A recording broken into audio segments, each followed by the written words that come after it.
नासिनासम नौचा bag मंगलाधारम। हर प्राणी के जन्म के लिए जीवन कल्याण दर्शाते हुए सभी से हाथ जोड़कर प्रार्थना करते हैं। आज की नई साल पहला दिन सभी भक्तों को मुबारक हो, आनंदमयी परमात्मा की कृपा से कटता रहे। जैसे साल बीतती आई ऐसी बीतती चली आए। आज 3 साल से बरकरार यहाँ सत्संग चल रहा है। परमात्मा की कृपा से जो आते जाते उनके घर में कोई दिक्कत नहीं है। मैं तो परमात्मा से यही कामना करते हैं, प्रभु जैसे समय के प्रतीक से इस तरीके से सबकी समय कटते रहे और आनंदमयी मंगलमयी समय गुजरता जाए। इसी आनंद में शरीर एक स्थूल है, शरीर अपना स्थूल है। आज हम शरीर का उपदेश बता रहे हैं। बच्चे देखे या न देखे हमें कोई मतलब नहीं। गंगा यमुना सरस्वती चौथा ज्ञान अपार, हर्ष को पूजे मुक्ता दार। ये मुक्ति गंगा क्या है? गंगा आत्मा है, ये वो गंगा है और सरस्वती कंठ पर विराजमान है। मुखारबिंद बहुत सुंदर बाणी करते। तो गंगा यमुना सरस्वती चौथा ज्ञान पार, हर शंकु पूजे मुक्तदा। सवेरे प्रातः उठो, धरती माता को नमन करो कि हे जगत माता के तमाम माई धरती माता सबको सुंदर फल देना और अपनी शरणागति में बड़े तरीके से रखना। फिर अपनों को पैरों को दबा कर है पैर देता, कहीं ऐसी जगह लेके नहीं जाना जो हमारे पीठ पर सूटा बजे। पैर उनसे सीधे काम कराते। फिर कहो कि हे प्रभु हाथ हस्त देवता, हाथों से करमूल बंदे कहते हुए हाथों को सुबह प्राण दे पिचकारो और कहो हे प्रभु इन हाथों से धर्म होना चाहिए, पाप नहीं हो जाए। इन्हीं हाथों से कत्ल होता है, इन्हीं हाथों से दान दिया जाता है, इन्हीं हाथों से दान लिया जाता है और इन्हीं हाथों से सब कुछ होता है। इन हाथों से कहा प्रभु ऐसा काम नहीं हो जाए, इन हाथों से कोई पाप न हो जाए बन जाए। ऐसे ही परमात्मा की कृपा से अब गंगा क्या है? सागर समझ लो, चाहे श्री सागर समझ लो, चाहे गंगा समझ लो, उधर पेट है जो गंगा है। ये धारा जमुना बह रही है जो गंगा नदियां जमुना जो सब काला जाके समागे संगम समाहित हो जाती सागर में। अब सरस्वती तुम्हारे विराजमान यहाँ पे है कंठ पे और तीनों का संगम हो गया ये हृदय पे। तो यहाँ भगवान शिव माता पार्वती सहित वास करते हैं। मूल द्वार गणपति का वासा ब्रह्म इंद्रियान, जो मूल द्वार है वहाँ गणेश का वास है। फिर मूलाधार ब्रह्मशाप्ती है, ब्रह्मा का वास है। यहाँ ब्रह्मा सृष्टि रचना हुई है। कोई कहे कि मैं ब्राह्मण हूँ, मैं ब्रह्म से पैदा हूँ, तो सभी ये बीज से पैदा है, सभी ब्राह्मण है। कोई जातिवाद नहीं, हर को भजन सो हर को होई जातिवाद पूछत नहीं कोई। इस तरीके से परमात्मा की कृपा से जो गंगा यमुना सरस्वती वो आपके अंदर है। 4 वेद 6 7 18 पुराण सरिश्र से लिखे गए। 4 वेद 6 7 में बातें पाई जो है और सुख दीने सुख होते, दुख दीने दुख होए। ऐसे ही परमात्मा की कृपा से जो प्राणी अगर किसी को कष्ट देगा तो उसको भी कष्ट मिलेगा। आज नहीं कल समय टल नहीं सकता है। कष्टों से भरा हुआ प्राणी, दुखों से भरा हुआ प्राणी क्यों है? पुण्य पाप कर्मों का वास, अपने कर्मों से पाप होता है, अपने कर्मों से पुण्य होता है। जो हम कर्म करेंगे वो हमको ही भोगना पड़ेगा, किसी को नहीं भोगना पड़ेगा। कोई ये सोचे कि मैं बच जाऊंगा, कोई साधु नहीं बच सकते, कोई भी नहीं बच सकता है। तो जो अपना शरीर स्थूल है उसके अंदर 8 गेंद है, 10 दरवाजे इनको लोग चक्र कहते हैं। जो श्वास जो जाने श्वासों का भेद आप करता है। जब 5 तत्व 5 प्राण है, 5 प्राण है, 5 कर्मेंद्रियां हैं, इस तरीके से कंस का मन बना जाता है। और ये त्रिकुटी अनादि जो तुम्हारे अंदर सब कुछ है। कोई गा के दर्शाता है, हम करके दर्शा सकते हैं। तो परमात्मा की कृपा से जो चिंतन परमात्मा गुरु महाराज का दिया हुआ जो भजन करते उनको सब कुछ मालूम है। मेरे शरीर में क्या है, मैं पढ़ा लिखा जरूर नहीं हूँ, पर गुरु महाराज चरणों में मात्र सत्य की कृपा है कि आज सब कुछ प्राप्त हो रहा है। तो हमने कई बार दर्शाया है, सोने की सीख स्वरूप की बेटी लय दिया उड़साड़ में ठाड़ी, दद्या दिया बुझा देवा दिया वह ददराल बाती पिए कदम को दूध गैया 5 लेती कौन इनके नाम बताओ। तो इनके नाम भाई हम तुम्हें बता दे रहे, हम तो कह रहे भाइयों जहां तक पहुंचे उसको प्रभु जो तो फिर हम बताएंगे। तो गंगा वो सोने की सीख, सोने श्वास है, सोने की सीख स्वरूप की बेटी ये शरीर है, ये स्वरूप की बेटी ये देह है, ये स्वरूप की बेटी है। लड़कियां गुसाड़ गुसाड़ एक दीपक अपने हाथ त्रिकुटी पे जल रहा है, तेज से बड़ा ज्यादा 100 वाट का इस तरीके से अपने अंदर उड़ता है। उसे जब हम आगे बंद करके जब मूल द्वार को रोक के और जब परमात्मा के चिंतन करते हैं तो परमात्मा की का झलक आती है और गुरु महाराज की झलक आती है। किसी अगर संत का दर्शन हो जाए तो परमात्मा का दर्शन हो जाता है। तो वो ज्योति को हम ज्योति स्वरूप परमात्मा दो है, एक ज्योति स्वरूप परमात्मा परमात्मा है और एक ज्योतिष है जो लिंग की पूजा भारत में हो रही है। एक चीज से निरस शब्द है, आप कहाँ तक निकाले और कहाँ तक आपको दर्शाए। तो ऐसी साधन में एक सेठ और एक सेठानी थे और एक गरीब था बहुत। तो सेठ क्या करता था कि वो अपने काना सैर करने अपने पत्नी को लेकर सैर करने जाता और उधारे के लकड़ी हारा लकड़ी बेचने वाला लकड़ी बेचने जाता था, वो बहुत गरीब था। देखो हमारी पत्नियों के अंदर क्या क्षमता होनी चाहिए, हमारे पुरुषों के अंदर क्या क्षमता होनी चाहिए। और दृष्टांत में हम ये कहानी देते रहे क्योंकि गैर कहानी के लोग सुनते रहेंगे।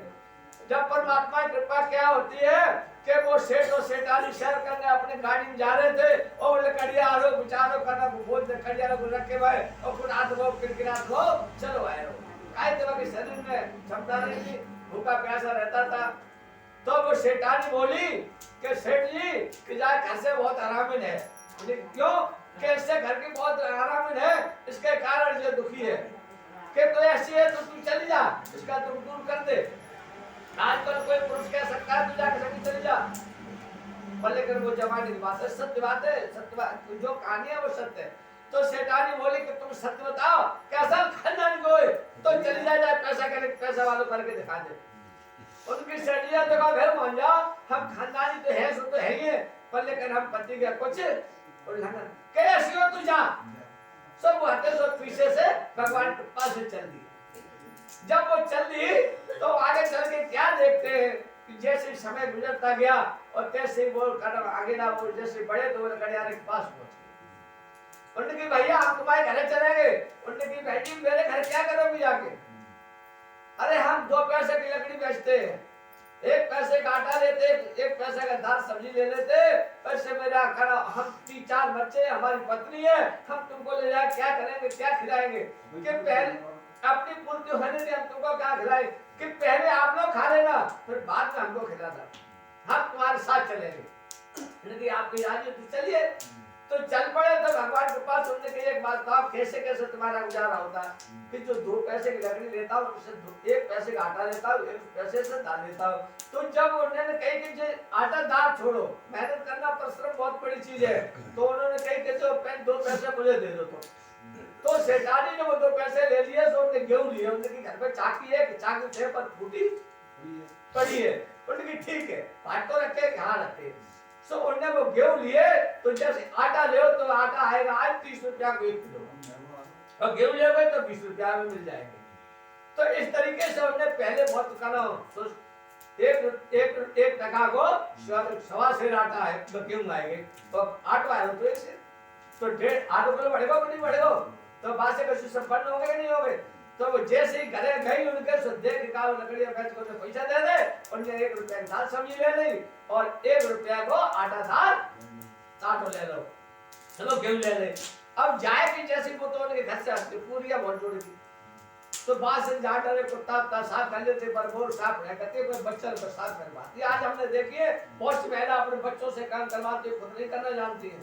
हमने 2-4 बार जगह यही देखा है और देखा सब जगह बच्चों से बासन बजवा रही बच्चों से लेकिन खुद नहीं कर रही क्यों कि हरामिन है ना तो घर कैसे संपन्न हो जाएगा। आदमी बच्चे बाहर कमा रहे भले घर फिर भी संपन्न नहीं हो रहा पैसा खूब आ रहा है पर पैसा का उसका कोई उपयोग करने वाला नहीं दुरुपयोग हो रहा है। तो जब भगवान के पास है वो बच्चों को देखा उन्होंने जो परमात्मा के पास गए उसको मढ़ैया टूटी फूटी तो जे बासन डरे मां कटोरे डरे जैसे बाबा सिद्धार्थ नहीं मनाते फैले रहते हैं तो ऐसे उनके फैले डरे।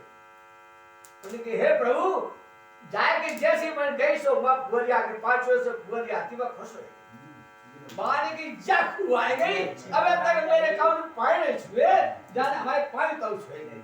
तो ऐसे बाबा सिद्धार्थ भी खुश होते हैं जब 5 होते हैं हमको बढ़िया हम समान को याद ही हमारे तो 5,000 से करिया बड़ा खुश हुए क्या वे तक कोई पानी छुए आज 5 छुए जा रहे देखो क्या बड़ी बात है। उन्हें 5 है अपने वो पानी झाड़ बटोरी में लग गई और ईट रख दे तापे वो दाल बन में रख दे झाड़ बटोरी के पानी पिंचो क्यों शाम को हो गई थी पानी खींच दिया और बच्चों को बैठा दिया सो लकड़ियां ढके लकड़ियां वो हाथ बना चूल्हा ना बना लो ईट लगो सुबाई बट्टी लगा के धूपताप करके वो दाल रख दी बनवे के लिए और बढ़िया तरीका से फिर आटा पीस पास के अंदर वो कंप्लीट कर दिया। भोजन बनाया, भोजन खाया तो सब लोग खा गए। हमने कहा पहले बच्चों को खिला दो, तो पहले बच्चों को पेट भर दिया, फिर उसकी पत्नी का, फिर उसका, और फिर बाद में अपन ने खाया। फिर भी 4 रोटी बच गई। उनने वो 4 रोटी और दाल अपने ऐसे सीखे हुए बढ़िया में बांध के रखे नहीं, और अपने सब बासन मांझ मोल के धर के। बहुत से लोग घर में ऐसे संध्या के बासन छोड़ देते, जूते संध्या के बासन जूते नहीं छोड़ने चाहिए। तो बर्तन है वो गंगा नहाने ना जाते हैं रात में। अब जैसे वो भगवान के पास से उन्होंने बासन साफ कर कराए, चौका लगाए के और बढ़िया तरीका से और सो गए। सवेरे उठे तो वो तो लगाड़ो पड़े, बोलो कुल्हाड़ी कहाँ है? कुल्हाड़ी बच्चन ने बका दी, भाई ने खुद बका दी। उन्हें कुल्हाड़ी देके बाद में पहले जाओ ढोल डाल कर का फिर बनाओ स्नान, और स्नान बना के फिर भगवान श्री सूर्यनारायण को जल दो। भगवान सूर्य के पुत्र शिव शनि महाराज या गुरु महाराज के पास सब काम कट जाएंगे। तो नहा धो के आए, उनकी नाश्ता करके जा रहा हूँ। नाश्ता कहाँ से मिल गया? हम तो रोज शाम को भूखे सोते थे, आज नाश्ता कहाँ से आ गया? कि नाश्ता करके जा। तो बड़े घरों में आज भी नाश्ता कहते हैं, चल रोटी तो पहले बात है, धरी हुई रोटी सवेरे चाय से खा ले बिस्कुट के सामान, पर नाश्ता कहेंगे, बच्चे नहीं कहेंगे हम रोटी धरी हुई खा गया है। अच्छे घर की बात बता रहे हो। उन्होंने गरम की रोटी शाम की बची हुई, ऊपर घी लगा दिया, कुछ लगा दिया, और फिर पराठा वो तैयार हो गया। उसको खाने सवेरे से एक बिस्कुट कैसा लगता है। तो परमात्मा की ऐसी कृपा भाई, उन लोगों ने कहा ना वो अपने बढ़िया तरीका से, अब वो गैस तो करा, उन्होंने नाश्ता करके रोटी उन्हें खवा दी, किसी बच्चे को खवा खो के, और दिन में उन्होंने पूरा लीपा पोती करके बढ़िया तरीका से घर पर बढ़िया बढ़िया घर बना दिया। हाँ, जब कंप्लीट कर लिया, इधर लकड़ी आ रहा गैस, उससे ताकत में हर पेट भरो तो दूनी लकड़ी काटती। जैसे सक्सेस का पेट भरता रहे तो उसमें तुम दूना काम करवा लो, और ये भूखा रहेगा तो काम कैसे करेगा? और यह जिसके अंदर कमी है, नशा पत्ता करता है, तो ऐसे तो भूखा मरना ही है। उसको कोई समृद्ध को दोष घुसाए, समृद्ध को दोष घुसाए। जो समृद्धवान प्राणी होता है, नशे पत्ते से या किसी से भूखा रहता है, उसका शरीर टूट जाता है, वो चीज अलग है। और नमक रोटी खाने से शरीर बढ़िया रहता है, पर पेट टाइम से भरता रहे, घर में खला नहीं होनी चाहिए। तो भगवान के पास है, जैसे वो गए सो दूरी लकड़ियां काट ली, सोने दूरी लकड़ियां काट कर रखेंगे, उसने महात्मा वहां जंगल में थी। देखो समय ऐसे पड़ता है। तो महात्मा ने बोले कि भैया लकड़ियां ले जा, हमारे टिक्कर बच गए, दो तू खा जा। तू 2 टिक्कर ने वहां मार दे, चकाचक हो गए। वो दोनों गाड़ा दोनों बोझ धरे, चकाचक चले आए। 100 रुपया 4 के पीछे। सो भगवान के पास जब 4 रुपया के पीछे, तो उन्होंने कहा जाएगा शैतान ने 4 रुपया पकड़ा दे। उन्होंने कहा करो 1 रुपया अपने खूंड बांध लो, और 2 रुपया ऑटो ले आए, और 1 रुपया दान सब्जी लाए। धीरे करके ऐसे 10-12 15-20 रुपया बचाए। जब बचा ले उन्होंने किया, जंगल में लकड़ियां काटो बंद करो, या गांव देखा कोई सुगो होए तो मोल बाय ले लो। सो भगवान के पास है, सो पीपर जैसो तो सुग उठाड़ो, तो सुग गए गांव से, भैया ये पीपर क्या भेजाओ? ये भैया 10 रुपया तो हम ले रहे, और वो पीपर ले लो। अब वो घरे आए, उन्होंने कटे हो पैसे, कि तुम चिंता मत करो, जैसे तुम जंगल में काटने जाते, हम सब लोग मिलके मेहनत करके जा घर में एकता होगी, मिलकर सब काम होंगे, उस घर में कभी कभी नहीं आ सकती है। और जा घर में विघ्न हो जाएगा, वो घर कभी संपन्न नहीं हो सकता है। तो भगवान कृपा से जैसे ही वो लकड़ियां काटे जो नीचे वो डाल दिया, तो वो गाना तो होशियार थी, तो कुछ तो पलमाश बिक गया। जितने पैसे का पीपल लिया उतने पलमाश बिक गया। और वो हौसला वहां रखो, सुबह भगवान के पास कछु मिलेगा। तो बाद वो बताओ नहीं, बाद वो अपने नेफा में साध के गुस्से लो। जब वो गुस्से लो परमात्मा की कृपा से धीरे धीरे वो लकड़ियां बिछी, तो बाल के बच्चों से धीरे धीरे 3 टाले 2 बच्चों को, और अपने बाकी लाए, और धीरे धीरे फिर एक टाल अपन धोए, भैया वो शैतानी बन गई। खूब पैसा वाले चकाचक हो गए। इधर सेठ ने क्या किया कि दूसरी शादी कर ली। सो बाय खोरिया मिल गई, सो सेठ कंगाल हो गया। सब कपड़ा फटे हुए, कोई भूले नहीं। एक दिन कहना जब सिर्फ उस औरत ने वो शैतानी ने कही कि ऐसा करो लकड़ियारे भाई, कि आज भंडारा होना चाहिए, सत्यनारायण भगवान कथा कब्बा, और बड़ा बड़ा भंडारा करो, सब लोगों संतन को भूखे टूटने को बुलाओ, सबको भोजन कराओ। परमात्मा जिसको देता है उसको सब कुछ देता है। तो उन्होंने कही कैसे फलान शहर में एक सेठ है, उनको निमंत्रण दे दिया। तो उनको निमंत्रण किया, भागवत को बहुत भंडारा हुआ। तो उन्होंने कही पहले से भोजन पा लेना, तो दोबारा में से जान नहीं देना, ही बैठा लेना। तो उसके लिए तखत धरवा दिया। उन्होंने कही प्रसाद पा के जाओ, आप बाद में दोबारा प्रसाद पा के तब जाओ। सो जाओ कहना सब कालो नंगर के खाए गए सब निश्चित भय तो हम तुम आज भंडारों को चीज होते संजाए खट्टे चाचे लोग बैठ के भोजन आखिरी काल चला हम तो खा ले तो बिन्ने भगवान कृपा से वो इकट्ठे होकर वहां प्रसाद पाया तो उन्होंने की पहचान लिया ये कौन है और हम कौन है कि तुम्हारी पत्नी और तुम्हारा क्या हाल है किसी हाल हम दूसरी शादी कर ले तू सत्य कहती थी कि इसके घरवाली गलत है ये हरामिन है और का ये निष्ठा है वलिया है इसलिए इसके घर में धन नहीं था आज वही देख लो कोठी बनी 3 दुकानें चल रही है आज ये सेठ बन गया कि सेठ है ऐसे उन्होंने कहा जो पत्नी घर में अच्छी होती है तो पति को भी ढाल लेती है और अगर पति नालायक हो तो वो अगर पति नालायक हो तो पति उसको सीधा कर लेता है और पत्नी खराब है पहले दोनों अगर गाड़ी की पहिया बेकार है तो उसे कोई बनाने वाला नहीं है यही वाणी का प्राण देते हुए भाई मेरे जहाँ तक आवाज ये चैनल हमारा पहुंचता हो लाइक सब्सक्राइब करते रहना आनंद से पूरी वाणी को सुनना तभी आनंद आएगा ये वाणी का प्राण देते हुए बस श्री सतगुरुदेव भगवान